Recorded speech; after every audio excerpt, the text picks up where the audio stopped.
মুহূর্তে পুরো সাগর ব্লকে 42টি এইরকম ক্যাম্প হচ্ছে, প্রত্যেকটি মৌজা বাইশ ধরে ধরে আমরা করছি। আর এই সপ্তাহটা আমাদের এটা কন্টিনিউ থাকবে। যারা যারা এলিজিবল উপভোক্তারা রয়েছেন আমাদের অন্নপূর্ণা যোজনা, তাদেরকে সবাইকে এই সময়ের মধ্যে যে এই কাজটা এমনি চলবে 3 মাস পর্যন্ত, বিভিন্ন গ্রাম পঞ্চায়েত বা ব্লকগুলোতে জমা হবে।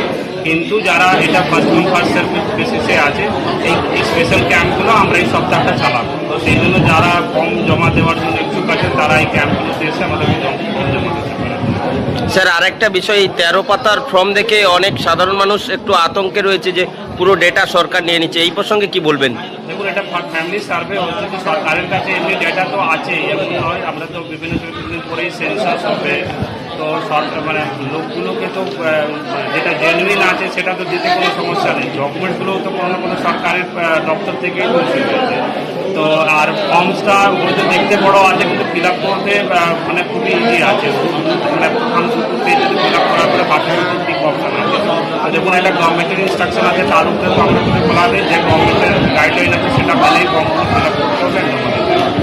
অনেকে এত 13 পাতার ফর্ম ফিল আপ করে উঠতে পারছে না বা বুঝে উঠতে পারছে না, তাদের জন্য কি সুবিধা? তার জন্যই তো আমরা এই ক্যাম্পগুলো করছি। আপনি দেখতে এত সুন্দর করে মানে বুড়িগঙ্গা ট্যুর যেটা অর্গানাইজ করেছে, তো এরকম আরও বিভিন্ন জায়গাতে যেটা করলে সুবিধা হবে। তার সেই জন্য যারা আমাদের এখানে আঙ্গনবাড়িরা রয়েছে, আমাদের ডিপি স্টাফরা রয়েছে, তারা হেল্প করবে।